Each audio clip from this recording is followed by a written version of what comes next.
Documento 168. A ressurreição de Lázaro. Pouco depois do meio-dia, Marta saiu ao encontro de Jesus, quando ele apontava no cume da colina perto de Betânia. O seu irmão, Lázaro, estava morto há 4 dias e havia sido levado para o túmulo particular, na extremidade do jardim, ao final da tarde de domingo. A pedra à entrada do túmulo havia sido rolada até o seu devido lugar na manhã deste dia, uma quinta-feira. Quando mandaram a Jesus a informação sobre a doença de Lázaro, Marta e Maria encontravam-se confiantes de que o mestre tomaria alguma providência. Sabiam que o seu irmão estava desesperadamente doente, ainda que não ousassem esperar que Jesus fosse deixar o seu trabalho de ensinar e de pregar para trazer a sua ajuda. Elas mantinham tal confiança no seu poder de curar doenças a ponto de pensar que ele apenas diria as palavras de cura e Lázaro imediatamente restabelecer-se-ia. E, quando Lázaro morreu, umas poucas horas após o mensageiro haver deixado Betânia para ir a Filadélfia, elas concluíram que o mestre não ficaria sabendo da doença do irmão delas a não ser tarde demais, depois de Lázaro estar morto por várias horas. No entanto, junto com todos os seus amigos crentes, elas ficaram bastante desconcertadas com a mensagem que o corredor trouxera de volta na terça-feira, antes do meio-dia, ao chegar a Betânia. O mensageiro insistia que havia ouvido Jesus dizer: essa doença não o levará realmente à morte. E elas não podiam compreender por que ele não enviara uma só palavra a elas, nem oferecer a sua ajuda de um outro modo qualquer. Muitos amigos dos vilarejos vizinhos, e alguns de Jerusalém, vieram para confortar as irmãs acometidas pela tristeza. Lázaro e as suas irmãs eram filhos de um judeu honrado e abastado, que havia sido um dos moradores mais notáveis da pequena aldeia de Betânia. E, não obstante todos os três há muitos serem seguidores ardentes de Jesus, eram altamente respeitados por todos aqueles que os conheciam. Haviam herdado vinhedos extensos e grandes olivais nas vizinhanças e, que eles fossem abastados, era também atestado pelo fato de que puderam arcar com um túmulo privado dentro das suas propriedades. Os seus progenitores, ambos, haviam sido já colocados nesse mesmo túmulo. Maria havia deixado de lado o pensamento de que Jesus viria e abandonou-se ao próprio pesar. Marta, contudo, apegava-se à esperança de que Jesus ainda viria, até mesmo durante aquele momento na manhã em que eles rolaram a pedra à frente do túmulo e selaram a sua entrada. Mesmo então ela instruiu um garoto vizinho para manter a vigia na estrada de Jericó, do alto da colina a leste de Betânia. E foi esse menino que trouxe a Marta as novas de que Jesus e os seus amigos se aproximavam. Quando se encontrou com Jesus, Marta caiu aos seus pés, e exclamou: Mestre, se tu estivesses aqui, o meu irmão não teria morrido. Muitos temores passavam pela mente de Marta, no entanto, ela não dava força à dúvida, nem se aventurara a criticar ou questionar a conduta do mestre quanto à morte de Lázaro. Depois que ela falou, Jesus abaixou-se para colocá-la de pé e disse: Tenha fé simplesmente, Marta, e o seu irmão ressuscitará. Então Marta respondeu: Eu sei que ele vai ressuscitar, na ressurreição do último dia. Mas, ainda agora, eu creio que tudo o que pedires a Deus, o nosso Pai te concederá. Então Jesus disse, olhando diretamente nos olhos de Marta: Eu sou a ressurreição e a vida. Aquele que crer em mim, embora morra, ainda viverá. Em verdade, todo aquele que viver e acreditar em mim nunca morrerá. Marta, tu crês nisso? E Marta respondeu ao mestre: Sim, eu tenho há muito acreditado que tu és o libertador, o Filho do Deus vivo, aquele mesmo que deveria vir a este mundo. Tendo Jesus perguntado por Maria, Marta foi imediatamente até a casa e disse à sua irmã, em voz baixa: O mestre está aqui e perguntou por você. Quando Maria ouviu isso, levantou-se rapidamente e apressou-se para encontrar Jesus, que ainda permanecia distante da casa, no mesmo local em que Marta o havia encontrado inicialmente. Quando os amigos que estavam com Maria, buscando confortá-la, viram que ela levantara-se rapidamente e saíra, seguiram-na, supondo que estava indo ao túmulo para chorar. Muitos dos que estavam presentes eram inimigos implacáveis de Jesus, por isso é que Marta tinha ido encontrá-lo sozinha. Essa era também a razão por que ela havia ido secretamente informar Maria de que ele perguntara por ela. Marta, embora tivesse almejado ver Jesus, procurava evitar qualquer incidente desagradável que pudesse ser causado pela súbita chegada dele em meio a um grupo grande de inimigos seus de Jerusalém. A intenção de Marta era permanecer na casa com os amigos, enquanto Maria fosse saudar Jesus. Mas nisso ela não foi bem sucedida, pois todos seguiram Maria e, desse modo, viram-se inesperadamente em presença do Mestre. Marta conduziu Maria até Jesus e, quando esta o viu, caiu também de joelhos aos pés dele, exclamando: "Se apenas estivesses estado aqui, o meu irmão não teria morrido." E quando Jesus viu como todos estavam pesarosos por causa da morte de Lázaro, a sua alma encheu-se de compaixão. Quando os amigos pesarosos viram que Maria havia ido saudar Jesus, colocaram-se a uma certa distância, enquanto Marta e Maria falavam, ambas, com o Mestre e recebiam novas palavras de conforto e de exortação para que mantivessem uma fé firme no Pai e uma completa resignação quanto à vontade divina. A mente humana de Jesus estava envolvida fortemente por uma contenda entre o seu amor por Lázaro e a desolação das irmãs, e o seu desdém e desprezo pela demonstração exterior de afeto manifestada por alguns daqueles judeus descrentes e com intenções assassinas. Jesus ressentia-se, com indignação, da exibição externa forçada de luto por Lázaro, da parte de alguns daqueles que se declaravam amigos, porquanto esse falso sentimento estava vinculado nos corações deles à inimizade bastante amarga que mantinham para com o próprio Jesus. Alguns desses judeus, entretanto, pareciam sinceros no seu luto, pois eram realmente amigos da família. No túmulo de Lázaro. Depois de haver passado alguns momentos confortando Marta e Maria, a uma certa distância dos que velavam, Jesus perguntou-lhes: "Onde o colocaram?" Então Marta disse: "Vem e vê." E, enquanto em silêncio acompanhava as duas pesarosas irmãs, o Mestre chorou. Quando os judeus amistosos, que o seguiam, viram as suas lágrimas, um deles disse: "Vê como ele o amava." Será que ele, que abre os olhos dos cegos, não poderia ter impedido esse homem de morrer? Nesse momento eles postaram-se de pé diante do túmulo da família, uma pequena caverna natural, num declive e sob uma saliência de rocha que aflorava até uns 10 metros de altura na extremidade do jardim. É difícil explicar, às mentes humanas, o porquê do pranto de Jesus. Ainda que tenhamos acesso ao registro das emoções humanas e aos pensamentos divinos combinados de Jesus, tais como registrados na mente do seu ajustador personalizado, não estamos de todo certos sobre a causa real dessas manifestações emocionais. Estamos inclinados a acreditar que o pranto de Jesus tenha ocorrido por causa de um certo número de pensamentos e de sentimentos que passaram pela sua mente naquele momento, tais como: ele sentia uma compaixão genuína e entristecida por Marta e Maria, e mantinha um afeto humano real e profundo pelas duas que haviam perdido o irmão.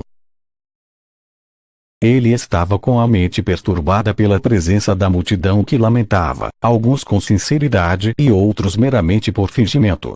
E sempre se ressentira dessas manifestações exteriores de luto. Jesus sabia que as irmãs amavam o irmão e que tinham fé na sobrevivência dos crentes. Esses sentimentos conflitantes talvez expliquem as emoções dele ao se aproximar do túmulo. Jesus hesitou verdadeiramente em trazer Lázaro de volta à vida mortal.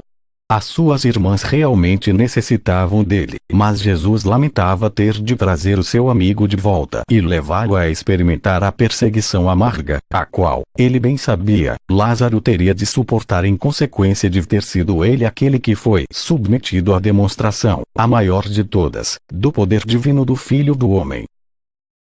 E, agora, podemos relatar um fato interessante e instrutivo. Embora esta narrativa desenrole-se como um acontecimento aparentemente natural, de assuntos humanos, paralelamente ele traz algumas luzes muito interessantes.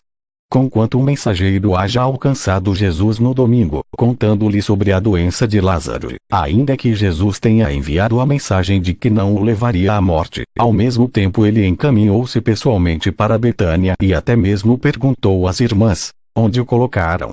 Embora tudo isso possa parecer indicar que o mestre estivesse procedendo segundo a maneira desta vida e de acordo com o conhecimento limitado da mente humana, entretanto, os registros do universo revelam que o ajustador personalizado de Jesus havia emitido ordens para que o ajustador do pensamento de Lázaro permanecesse indefinidamente retido no planeta, depois da morte de Lázaro, e que o registro dessa ordem foi feito 15 minutos antes do último suspiro de Lázaro. A mente divina de Jesus teria sabido, mesmo antes de Lázaro haver morrido, que ele o ressuscitaria dos mortos. Não sabemos. Apenas sabemos das coisas que estamos expondo aqui. Muitos dos inimigos de Jesus estavam inclinados a escarnecer das suas manifestações de afeto, e diziam entre si: se ele preocupava-se tanto com esse homem, por que demorou assim para vir até Betânia? Se ele é o que dizem, por que não salvou o seu querido amigo? De que vale curar estrangeiros na Galileia se não pode salvar aqueles a quem ele ama? E de muitos outros modos escarneceravam e fizeram pouco dos ensinamentos e das obras de Jesus. E assim, nessa quinta-feira à tarde, por volta das 2:30, tudo estava pronto, nesse pequeno vilarejo de Betânia, para que fosse realizada a maior de todas as obras ligadas à ministração terrena de Micael de Nébado, a maior manifestação de poder divino durante a sua encarnação na carne, já que a sua própria ressurreição ocorreu depois que havia sido liberado dos laços da habitação na carne mortal. O pequeno grupo reunido diante do túmulo de Lázaro jamais imaginaria a afluência próxima e a disponibilidade da presença de todas as ordens de seres celestes reunidas sob a liderança de Gabriel e à espera, sob a direção do ajustador personalizado de Jesus, todos vibrando de expectativa e prontos para executar o comando do seu amado soberano. Quando Jesus pronunciou estas palavras de comando: retirem a pedra, as hostes celestes reunidas estavam prontas para encenar o drama da ressurreição de Lázaro, à semelhança da carne mortal. Essa forma de ressurreição envolve dificuldades de execução que em muito transcendem a técnica usual da ressurreição das criaturas mortais, na forma moroncial, e requer um número grande de personalidades celestes e uma organização muito mais ampla de recursos do universo. Quando ouviram aquele comando de Jesus para que a pedra em frente do túmulo fosse rolada para fora da entrada, Marta e Maria ficaram repletas de emoções contraditórias. Maria tinha a esperança de que Lázaro fosse ressurgir dos mortos, mas, se bem que em um certo grau compartilhasse da fé da irmã, Marta estava mais atormentada pelo medo de que Lázaro não estivesse apresentável, na sua aparência, para Jesus, os apóstolos e seus amigos. Marta disse: deveríamos remover a pedra. O meu irmão esteve morto por 4 dias e, assim, a decomposição do corpo já deve ter se iniciado. Marta disse isso porque também não estava certa do motivo pelo qual o mestre pedira que a pedra fosse removida. Ela supunha que talvez Jesus quisesse apenas dar uma última olhada em Lázaro. E ela não estava sendo nem firme nem constante na sua atitude. E, porque hesitavam em rolar a pedra, Jesus falou: eu não vos disse inicialmente que essa doença não o levaria à morte? E não vim para cumprir a minha promessa? E quando vim até vós, eu não vos disse que, se apenas cresceis, vós veríeis a glória de Deus? E por que duvidais? Quanto ainda falta para acreditardes e obedecerdes? Quando Jesus terminou de falar, os seus apóstolos, com a assistência de vizinhos dispostos, tomaram da pedra e rolaram-na, tirando-a da entrada do túmulo. Era uma crença comum dos judeus a de que a gota de fel na ponta da espada do anjo da morte começasse a operar ao final do 3º dia, de um modo tal que apresenta o efeito pleno no 4º dia. Eles admitiam que a alma do homem poderia permanecer no túmulo até o fim do 3º dia, tentando reanimar o corpo morto, mas acreditavam firmemente que, na aurora do 4º dia, a alma iria para a morada dos espíritos que partiram. Essas crenças e opiniões a respeito dos mortos, e sobre a partida dos espíritos dos mortos, serviram para assegurar, nas mentes de todos ali presentes no túmulo de Lázaro e posteriormente a todos que pudessem ouvir sobre o que iria acontecer, que esse, real e verdadeiramente, era um caso de ressurreição de entre os mortos, causada pela obra pessoal daquele que declarara ser a ressurreição e a vida. A ressurreição de Lázaro. Enquanto esse grupo de cerca de 45 mortais permanecia diante do túmulo, apenas vagamente viam eles a sombra de Lázaro, enrolado em bandagens de linho, repousando no nicho inferior à direita da cova fúnebre. Durante o tempo em que essas criaturas terrenas permaneceram lá, em silêncio e com a respiração quase retida, uma hoste vasta de seres celestes havia se colocado em posição, em preparação para responder ao sinal de ação que seria dado por Gabriel, o seu comandante. Jesus levantou os olhos e disse: Pai, dou-te graças porque me ouviste concedendo-me o meu pedido. Eu sei que tu sempre me escutas, mas, por causa destes que estão aqui comigo, eu falo assim contigo, para que eles possam acreditar que tu me enviaste ao mundo, e para que eles possam saber que tu estás atuando comigo naquilo que iremos fazer. E depois de ter orado assim, ele falou em voz mais alta: Lázaro, vem para fora. Embora os observadores humanos hajam permanecido imóveis, a vasta hoste celeste movia-se unificada toda em uma única ação, obedecendo à palavra do Criador. Em apenas 12 segundos, do tempo da Terra, a forma até então sem vida de Lázaro começou a mover-se. Em breve, assentava-se na beira da plataforma de pedra onde estivera repousando. O seu corpo encontrava-se envolto nas mortalhas, e a sua face estava coberta com uma bandagem. E enquanto Lázaro, vivo, permanecia de pé diante deles, Jesus disse: Desatai-o e deixai que ele se levante. Todos, exceto os apóstolos, Marta e Maria, fugiram dali para casa. Estavam pálidos de pavor e tomados de espanto. Enquanto alguns ficaram lá, muitos se apressaram a ir para as suas casas. Lázaro saudou Jesus e os apóstolos e perguntou sobre o significado das mortalhas e por que havia ele despertado no jardim. Jesus e os apóstolos puseram-se de lado, enquanto Marta contava a Lázaro sobre a sua morte. O enterro é a ressurreição. Ela teve de explicar-lhe que havia morrido no domingo e que agora havia sido trazido de volta à vida, na quinta-feira, pois Lázaro estivera sem a consciência do tempo, desde que adormecera na morte. Enquanto Lázaro saía do túmulo, o ajustador personalizado de Jesus, atual dirigente da sua ordem neste universo local, deu o comando para o ajustador de Lázaro, agora à espera, para que reassumisse a residência na mente e na alma do homem ressuscitado. Então, Lázaro aproximou-se de Jesus e, com as suas irmãs, ajoelhou aos pés do Mestre para dar graças e oferecer o seu louvor a Deus. Jesus, tomando Lázaro pela mão, levantou, dizendo: Meu filho, o que aconteceu a ti será também experimentado por todos aqueles que acreditam nas boas novas do Evangelho, exceto pelo fato de que eles serão ressuscitados em uma forma ainda mais gloriosa. Tu serás uma testemunha viva da verdade daquilo que eu disse: Eu sou a ressurreição e a vida. Mas agora entremos na casa e tomemos algum alimento para nossos corpos físicos.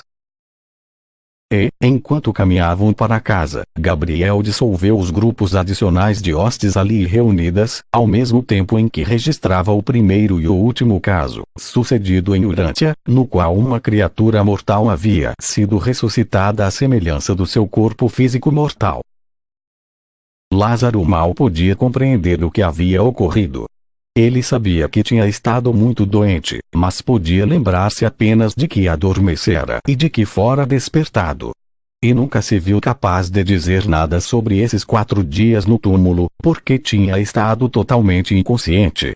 O tempo é inexistente para aqueles que dormem o sono da morte. Embora muitos tivessem acreditado em Jesus por causa dessa obra poderosa, outros apenas endureceram o próprio coração, mais ainda, para rejeitá-lo. Por volta do meio-dia, no dia seguinte, essa história espalhou-se por toda a Jerusalém. dezenas de homens e de mulheres foram a Betânia para contemplar Lázaro e falar com ele, e os fariseus, alarmados e desconcertados, convocaram uma reunião do Sinédrio para que pudessem determinar o que deveria ser feito a respeito desses novos acontecimentos. A reunião do Sinédrio. Ainda que o testemunho desse homem ressuscitado de entre os mortos muito fizesse para consolidar a fé da massa de crentes no Evangelho do Reino, pouco ou nenhuma influência teve sobre a atitude dos líderes religiosos e dirigentes de Jerusalém, exceto no sentido de apressar a sua decisão de destruir Jesus e colocar um fim na sua obra. No dia seguinte, sexta-feira, por volta de 1h da tarde, o Sinédrio reuniu-se para deliberar novamente sobre a questão: o que faremos com Jesus de Nazaré? Após mais de 2 horas de discussão e de um debate acirrado, um certo fariseu apresentou uma resolução que pedia a morte imediata de Jesus, proclamando que ele era uma ameaça para todo Israel e formalmente comprometendo o Sinédrio a decidir sobre a morte dele, sem julgamento, desafiando assim a todos os precedentes. Por muitas vezes esse augusto grupo de líderes judeus havia decretado que Jesus fosse apreendido e trazido a julgamento, sob a acusação de blasfêmia e numerosas outras acusações de insulto à lei judaica sagrada. Uma vez, anteriormente, haviam ido longe a ponto de declarar que ele devia morrer. Esta, no entanto, era a primeira vez que o Sinédrio indicava ter o desejo de decretar a sua morte, antes de um julgamento. Essa resolução, porém, não foi colocada em votação, pois 14 membros do Sinédrio demitiram-se, em massa, quando uma ação de tal modo inédita foi proposta.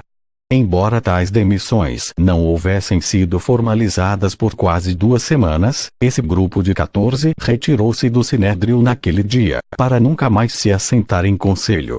Quando essas demissões foram oficializadas, posteriormente, 5 outros membros foram demitidos porque os demais participantes acreditavam que eles alimentassem sentimentos amistosos para com Jesus. Com a saída desses 19 homens, o Sinédrio ficou em posição de tentar condenar Jesus, com uma solidariedade tal que beirava a unanimidade. Na semana seguinte, Lázaro e as suas irmãs foram convocados a comparecer perante o Sinédrio. Quando o seu testemunho foi ouvido, nenhuma dúvida podia ser sustentada de que Lázaro tinha ressuscitado de entre os mortos. Embora os anais do Sinédrio virtualmente admitissem a ressurreição de Lázaro, o registro comportava uma resolução atribuindo todos os outros prodígios feitos por Jesus ao poder do príncipe dos demônios, com quem, ficou declarado, Jesus estaria coligado. Não importando qual fosse a fonte do seu poder de operar prodígios, esses líderes judeus estavam persuadidos de que, se não fosse imediatamente impedido, todo o povo comum logo acreditaria em Jesus. E, ademais, sérias complicações com as autoridades romanas adviriam, já que tantos dos seus crentes encaravam-no como um Messias, o libertador de Israel. Foi naquela mesma reunião do Sinédrio que Caifás, o sumo sacerdote, pela primeira vez, deu expressão àquele velho adágio judeu, que ele tantas vezes repetiu: melhor será morrer um só homem, do que perecer toda a comunidade.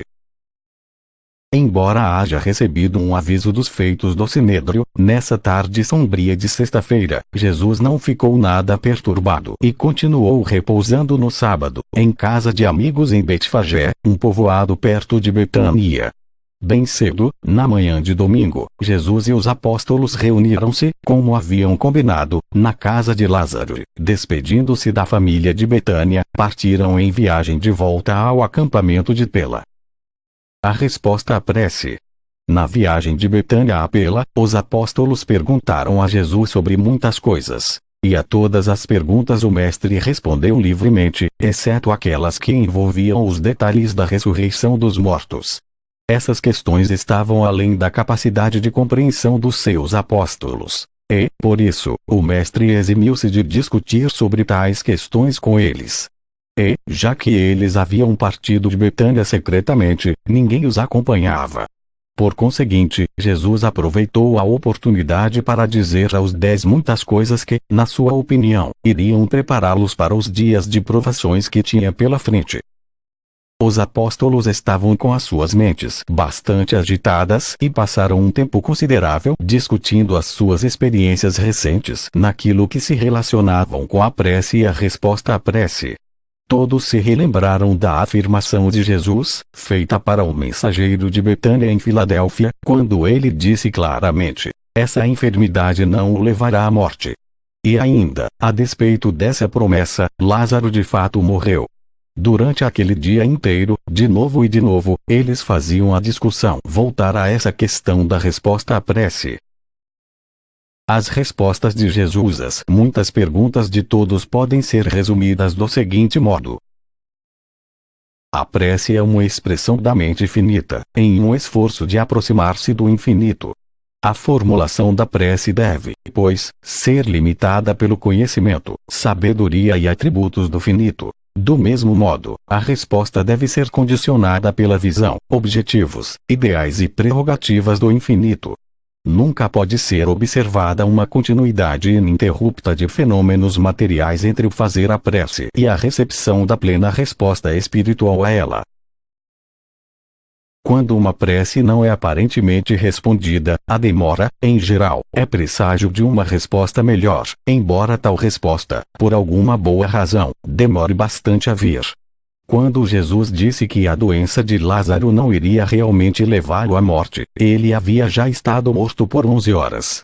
A nenhuma prece sincera é negada uma resposta, exceto quando o ponto de vista superior do mundo espiritual já tenha divisado uma resposta melhor, uma resposta que satisfaça ao espírito do homem em contraposição à mera prece da mente humana.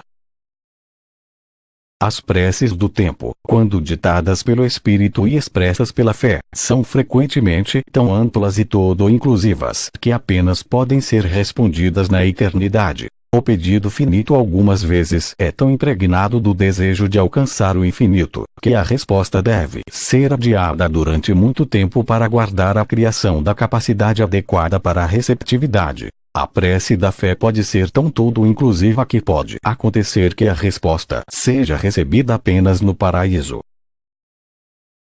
As respostas à prece da mente mortal são muitas vezes de uma natureza tal que apenas podem ser recebidas e reconhecidas depois que a mente, que a faz, houver alcançado o estado imortal. A prece do ser material muitas vezes apenas pode ser respondida quando o indivíduo tiver progredido até o nível espiritual. A prece de uma pessoa sabedora de Deus pode estar tão distorcida pela ignorância, e tão deformada pela superstição, que a resposta a ela poderia ser altamente indesejável. Então os seres espirituais, que intervêm, têm de traduzir tal prece, e de um tal modo, que, quando a resposta chegar, o próprio suplicante muitas vezes acaba deixando de reconhecer a resposta como sendo a solicitada. Todas as orações verdadeiras dirigem-se aos seres espirituais, e todas essas petições devem ser respondidas em termos espirituais, e todas essas respostas devem consistir em realidades espirituais. Os seres espirituais não podem conceder respostas materiais aos pedidos espirituais, ainda que provindos de seres materiais. Os seres materiais apenas fazem preces eficazes quando oram em espírito. Nenhuma prece deve esperar ser atendida, a menos que nasça do espírito e seja nutrida pela fé. A vossa fé sincera implica que, antecipada e virtualmente, tenhais concedido aos que ouvem a vossa prece o direito pleno de responder ao vosso pedido, de acordo com aquela sabedoria suprema e aquele amor divino o qual, segundo a descrição da vossa fé, sempre animam aqueles seres a quem diriges as vossas preces. A criança está sempre dentro do seu direito quando ela presume pedir ao pai. E o pai está sempre dentro das suas obrigações de pai para com a criança imatura, quando a sua sabedoria superior dita que a resposta ao pedido da criança deva ser retardada, modificada, filtrada, transcendida ou adiada até um outro estágio na ascensão espiritual. Não hesiteis em fazer as preces de aspiração espiritual. Não duvideis de que ireis receber uma resposta para os vossos pedidos.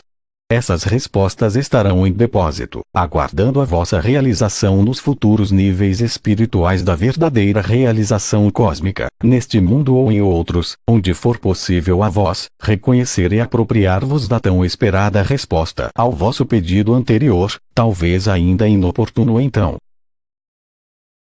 Todos os pedidos genuínos, nascidos do Espírito na certa, serão atendidos. Pedi e recebereis. Deveríeis lembrar-vos, todavia, que sois criaturas que progredis no tempo e no espaço e que, portanto, necessitais contar constantemente com o fator tempo-espacial na experiência da vossa recepção pessoal das plenas respostas às vossas múltiplas preces e pedidos. O que sucedeu a Lázaro? Lázaro permaneceu em sua casa de Betânia, como foco de um grande interesse para muitos crentes sinceros e para inúmeros indivíduos curiosos, até a semana da crucificação de Jesus, quando, então, ele recebeu um aviso de que o Sinédrio havia decretado a sua morte.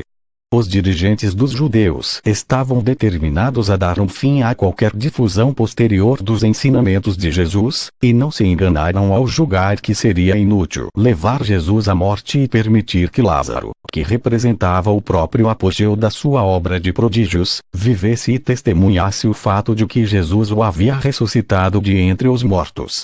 As amargas perseguições deles, Lázaro já havia sofrido. E, assim, Lázaro despediu-se apressadamente das suas irmãs em Betânia, fugindo para Jericó. Atravessando o Jordão, ele não se permitiu nenhum descanso longo, até que tivesse chegado a Filadélfia. Lázaro conhecia Abner muito bem, e lá se sentiu a salvo das intrigas assassinas do perverso Sinédrio. Logo depois disso, Marta e Maria venderam as suas terras de Betânia e juntaram-se ao seu irmão na Pérea. Nesse meio tempo, Lázaro havia se tornado tesoureiro da igreja na Filadélfia. Ele transformou-se em um forte apoio para Abner, na contenda com Paulo e com a igreja de Jerusalém. Por fim morreu, com anos, da mesma enfermidade que já o havia levado, quando era um homem mais jovem em Betânia.